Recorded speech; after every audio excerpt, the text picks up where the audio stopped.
Hola, hola, buenas tardes amigos y amigas, soy Sebastián Izquierdo y esto es Desde el Escondite, un programa que grabo eh, solo en audio porque estoy perseguido en este momento por la injusticia globalista chilena y está disponible para que todos lo compartan como ustedes quieran, lo pongan en cualquier parte, lo lleven a cualquier lado. Es un material abierto para que lo pongan en cualquier red social a través de video, audio o lo que ustedes quieran. Hoy día vamos a seguir con tratamiento del tema de miedo, violencia y poder. Y habíamos hablado en el capítulo anterior de esta saga, porque entre medio estuve hablando del mito de las Indias violadas, que fue el capítulo de anteayer. Eh, Hoy día es 12 de agosto, mañana tengo mi audiencia, después vamos a hablar de eso. Habíamos hablado de cómo las instituciones del Estado, digamos, eh, van siendo penetradas, van siendo infiltradas por aquel grupo que da más miedo. Pero no habíamos explicado la mecánica de forma tan clara.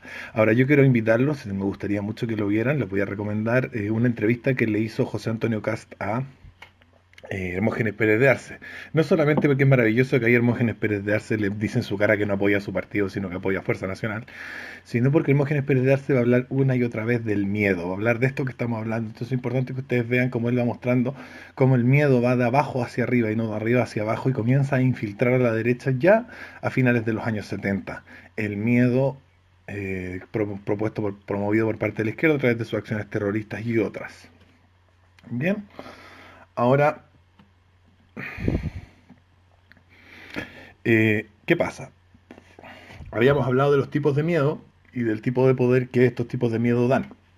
Entonces nosotros vamos viendo que cuando una minoría, cuando un grupo pequeño es lo suficientemente intolerante como para que su forma de actuar pues, genere temor, genere miedo en los demás, entonces vamos a ir viendo cómo van escalando, digamos, en este orden, en el mismo orden que les dimos, miedo al rechazo, miedo al ostracismo, miedo a la pobreza, miedo al desprecio sexual, miedo a la violencia física desorganizada y miedo a la violencia física organizada.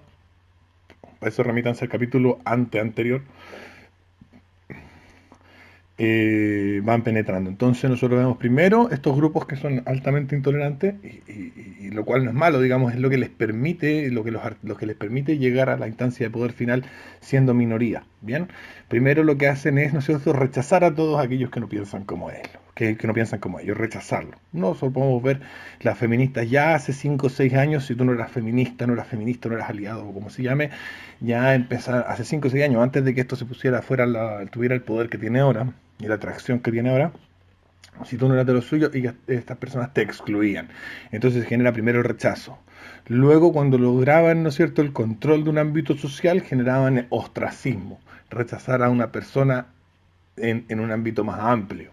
Luego, si lograban tener acceso a la posibilidad de ver inversiones o trabajo, entonces, ¿no es cierto?, utilizaban el miedo a la pobreza. Una de las cosas principales que hicieron fue meterse a lo que son los departamentos de recursos humanos. Las feministas estudiaron trabajo social, estudiaron administración pública, etcétera, para poder irse a trabajar a los departamentos de recursos humanos de la empresa y empezar a echar a los jóvenes que no eran feministas. También funar empresas que no tuvieran ideas feministas. Pasó, por ejemplo, hace varios años un Virutex que dijo mi marido trapea el piso conmigo. Era un comercial muy hilarante que se refería a que juntos limpiaban la casa, pero tenía un doble sentido, ¿no es cierto?, un poco chistoso. Y las feministas, por ser un doble sentido, un chiste, una gracia que no hace gracia a las feministas, hicieron un boicot y la empresa tuvo que desdecirse, etcétera. Entonces van a pasar al miedo a imponerse a través del miedo a la pobreza. ¿Ya? Después pasamos, ya hace unos 3 o 4 años, unos 2 3 4 años, pasamos al siguiente etapa, que es el miedo al desprecio sexual. Es decir, que empezaron a ponerse de acuerdo los grupos grandes de feministas, digamos, de alguna manera, para no entablar relaciones sexuales con hombres que no pertenecieran a los colectivos. De esa forma obligan a los hombres a participar de los colectivos porque ya ellas alcanzaron una masa crítica que les permite, ¿no es cierto?, que el hombre que no esté de acuerdo con ella no acceda a tener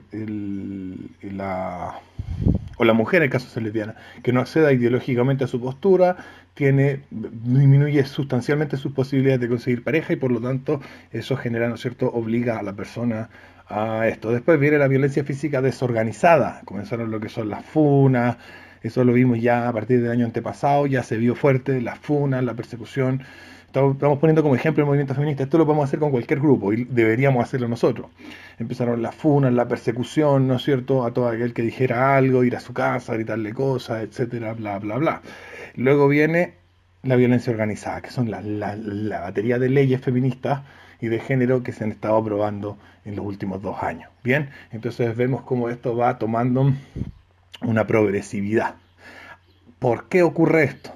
Bueno, porque como vemos cada una de estas cosas, cada uno de estos miedos que se van generando con cada una de estas actitudes, van llevando a que las personas que participan de este aparato público que habíamos hablado, ¿no es cierto?, que tiene todas estas bolsas cancerígenas, ¿no es cierto?, tengan que operar en este código para evitarse problemas, bien, para evitarse atados. También las empresas, pero principalmente el Estado. Entonces, las personas que van ingresando o bien son de este colectivo o bien son personas que prefieren no tener problemas con este colectivo. Esto pasa en las universidades, en todos lados. Fíjense lo que pasó con el profesor Rojas en la Católica. Bien, entonces ese es el mecanismo, ¿ya?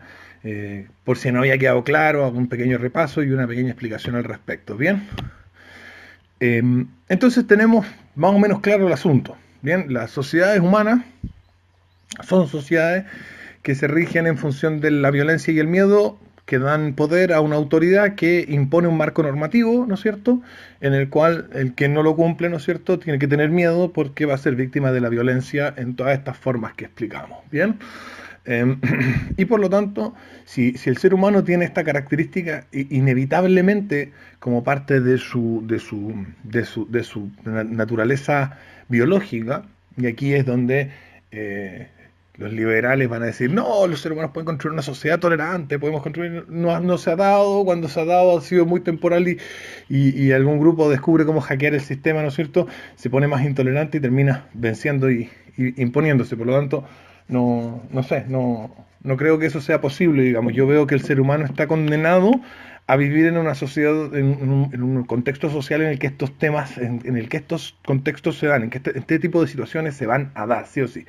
Entonces, como estamos condenados a vivir en una sociedad donde unos dan miedo y otros lo tienen, se hace imperativo determinar quiénes son los buenos y quiénes los malos, es decir, discernir entre el componente ético de la variedad de los marcos normativos que presentan todas las áreas sociales, porque en estas opera el miedo. Bien, es súper importante entonces saber, bueno, alguien va a tener que dar miedo, alguien va a tener que tenerlo, van a ser unos parámetros, unos ciertos cánones desde los cuales se va, un marco normativo desde los cuales se va a imponer este miedo, se va a imponer y se va a generar este poder. Por lo tanto, como esto no va a dejar de ocurrir, no existe una forma en la que deje de ocurrir, estamos condenados, y aquí es donde, ¿no es cierto?, hago un argumento hacia el conservadurismo, digamos, de alguna manera. O no existe el marco de la tolerancia, lo que existe es el marco de los buenos y el marco de los malos. Si el marco de la tolerancia no es más que rendir terreno al marco de los malos, vale. Entonces existe una necesidad de saber cuál es quién, a la hora de definir, de decidir, ¿no es cierto?, a través de nuestras acciones, quién vamos a permitir que dé miedo y quién vamos a permitir que lo tenga, discernir quién es el bueno y quién es el malo. No existe otra forma, digamos. Bien. Por lo tanto, tenemos que empezar a observar toda la naturaleza moral de cada una de las actividades sociales, porque las actividades sociales tienen una naturaleza moral. Bien. Ahora, aquí yo no me voy a poner a explicar los valores de la derecha, que lo he hecho en tantos videos y hemos hablado tanto, ¿no es cierto?, sobre lo importante, por qué es importante, por qué es bueno y por qué es importante la propiedad privada, la patria, el respeto de los contratos, el, el, el, un Estado que cumple con su función, que hablábamos, ¿no es cierto? Estaba en Romanos 13, que era darle miedo, que los malos tengan miedo, por lo tanto entra dentro de lo mismo. La soberanía, la independencia del país, lo mala que es la deuda, etcétera. O sea, los componentes éticos más o menos los tenemos, pero normalmente la gente, aquí donde voy a enfrentarme también a los libertarios, pero no solamente a los libertarios, sino también a los nacionalistas, a los nacionalsocialistas y a algunos que se dicen patriotas.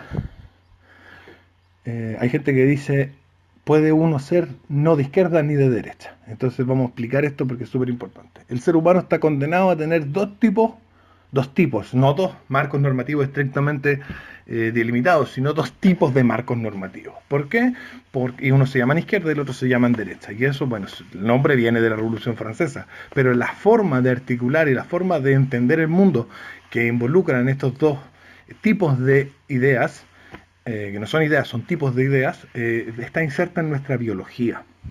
Hoy en día se hacen experimentos sobre, por ejemplo, cómo predecir si alguien es de derecha o de izquierda, y hay experimentos relacionados con, por ejemplo, el asco.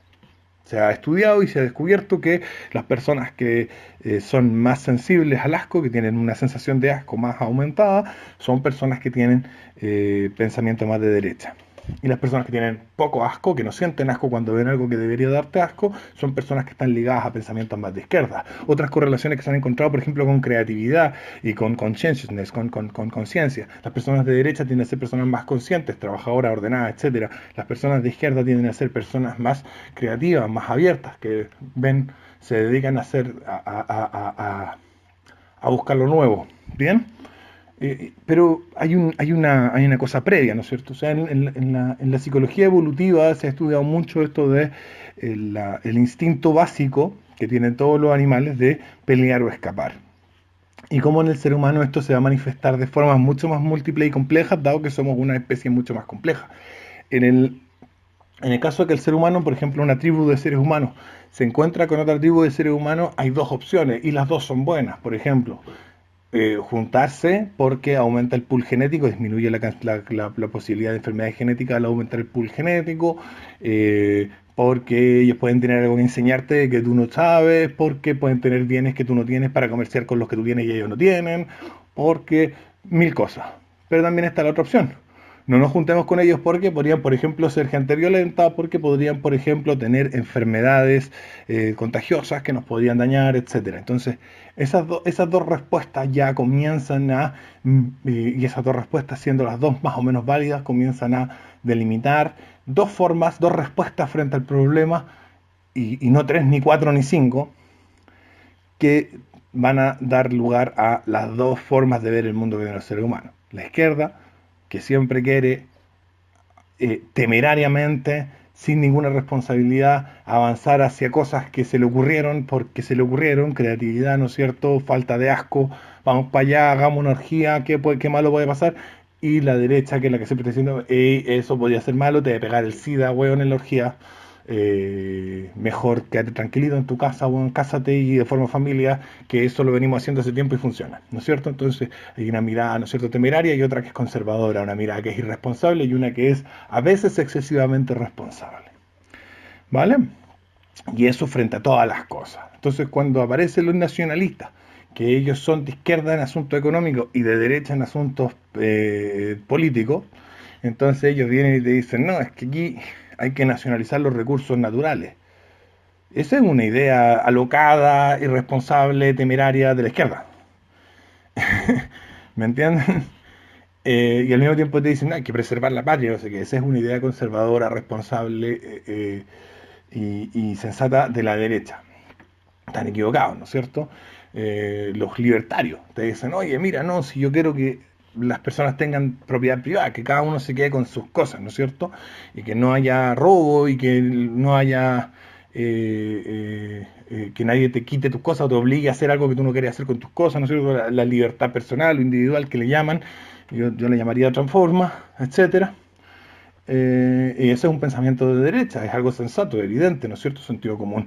Por el otro lado te van diciendo, no, es que mira, que hay que comprar y vender las guaguas y vientre de alquiler, ¿no es cierto? Que si tú no podés tener hijos, puta, arrendáis el vientre de otra loca para que se quede embarazada por ti, y vamos consumiendo drogas a lo loco, y también de nuevo la orgía, y que vengan todos los inmigrantes que quieran. Entonces los libertarios nuevamente, ¿no es cierto?,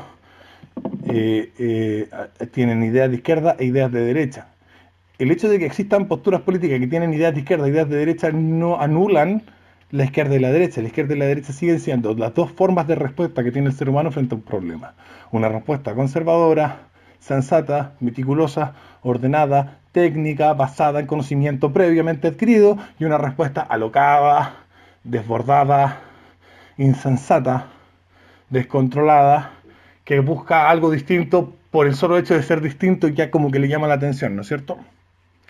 Y esas son dos estructuras mentales.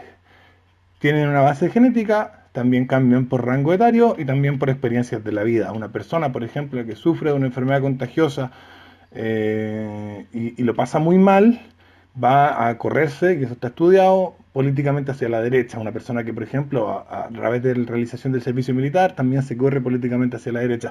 Mientras que una persona, por ejemplo, que de joven ha sido abusado sexualmente o se le estuvo acceso a drogas duras o no tan duras durante la adolescencia, etcétera, va a ir corriendo hacia la izquierda. De todas maneras, los años nos van corriendo todos hacia la derecha.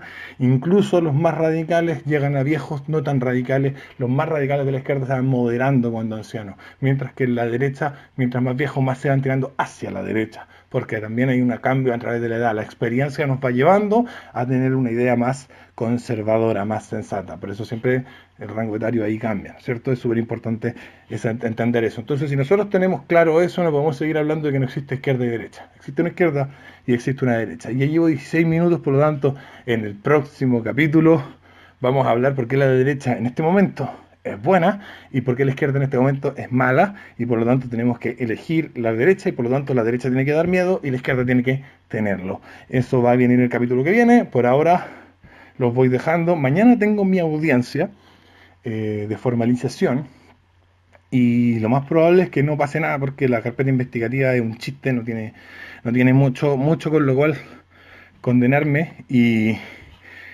las cosas de las que se me acusan finalmente no terminan siendo tan graves. Por lo mismo les quiero pedir a ustedes que igualmente, dado que sabemos que la injusticia chilena está controlada por poderes foráneos que atentan y buscan atentar contra la soberanía de este país y buscan atentar contra la libertad de sus ciudadanos, les pedimos que hoy día a las 9 de la noche hagan una oración. Yo voy a estar rezando el rosario porque soy católico.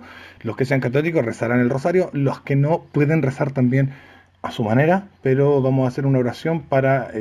les pido que recen por mí, humildemente, para que mañana me vaya bien, para que Dios participe en esa audiencia y no me manden a prisión preventiva o algo por el estilo. Les mando un abrazo, muchos cariños, muchos besos y nos vemos, yo creo que mañana en la audiencia. Y después vamos a seguir tratando este tema que está muy interesante y todavía nos quedan como 3 páginas de mis punteos sobre el tema de violencia, miedo, violencia y poder. Así que chau, un beso.